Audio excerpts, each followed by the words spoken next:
left-wing socialist media just couldn't seem to get it right in the ObamaCare ruling today. This is it. We are minutes away from the U.S. Supreme Court's health care ruling. All right, John, hold on a second. Kate Baldwin has got some information. Juan Williams is in my ear. It appears as if the Supreme Court justices have struck down the individual mandate. The Supreme Court has upheld the health care law. The most important court decision, assuming that it is decisive and not muddled. Obviously, there has been a lot of confusion early on. This is very dense. It can be upheld under the court's taxing authority. He says it's affirmed in part, reversed in part. We've done a mad scramble. We all got a little bit of a wash here.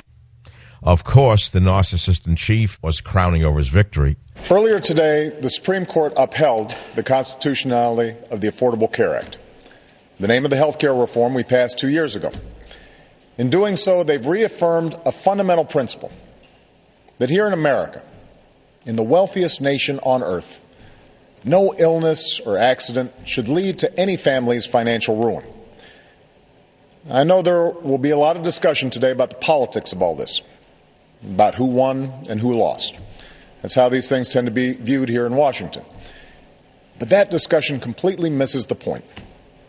Whatever the politics, today's decision was a victory for people all over this country whose lives will be more secure because of this law and the Supreme Court's decision to uphold it.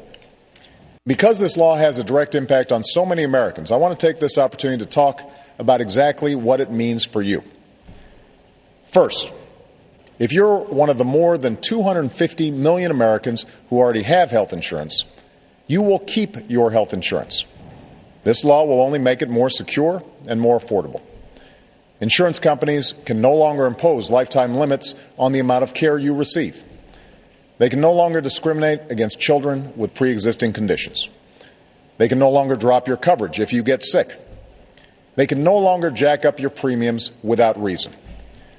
They are required to provide free preventive care like checkups and mammograms, a provision that's already helped 54 million Americans with private insurance.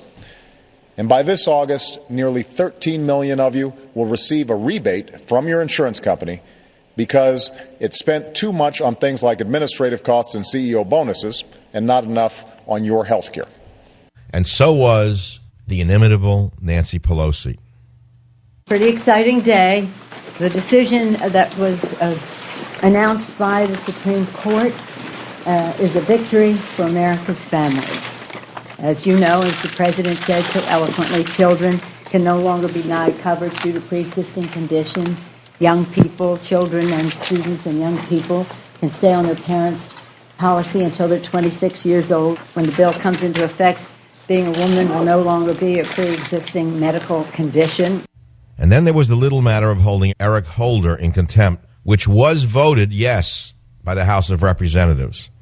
Here's Nancy Pelosi, the most abusive, power-mad person in the history of Congress, calling it abuse of power.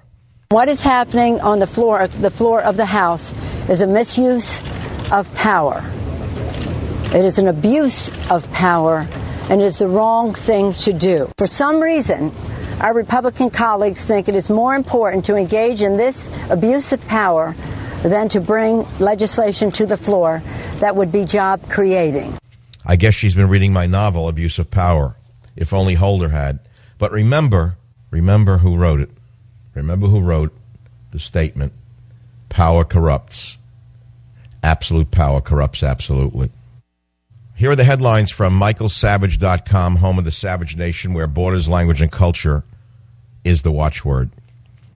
Eric Holder found in criminal contempt by the House of Representatives. The vote was 255 to 87, with one lawmaker voting not present. Is Roberts being blackmailed? What does the Chicago machine have on him? Something's wrong with this picture. If you want to really see whether Obamacare is constitutional or not, you must read the section on trickle-up poverty, which I've posted on my website. New disability regulations force businesses to admit horses into restaurants as guide animals. Horses into restaurants. This is melting down to the level of the Roman Senate. Bernie Madoff's rotten brother to plead guilty. Obama ally Falcone sued by SEC for fraud. He's the founder of the bankrupt Light Squared. Big story. Miami face-eating attacker had marijuana in his body, no bath salts. Listen to this. German court rules circumcision is a crime. German court rules circumcision is a crime. What's that going to do for the Muslims and Jews in Germany, I wonder? Sieg Heil. CNN stinks to 21-year ratings low. U.S. Army's $5 billion failed uniform is getting scrapped. The pixelated camouflage makes soldiers appear as easier targets. Which moron thought this up? Trickle-down tyranny is the blueprint for defeating Obama. Swedish professor from Iran cuts off wife's lip and eats it because he was enraged when she asked for a divorce, so he cut off her lips. Isn't diversity grand? Finally, on michaelsavage.com, internet porn causing child-on-child rape trend. And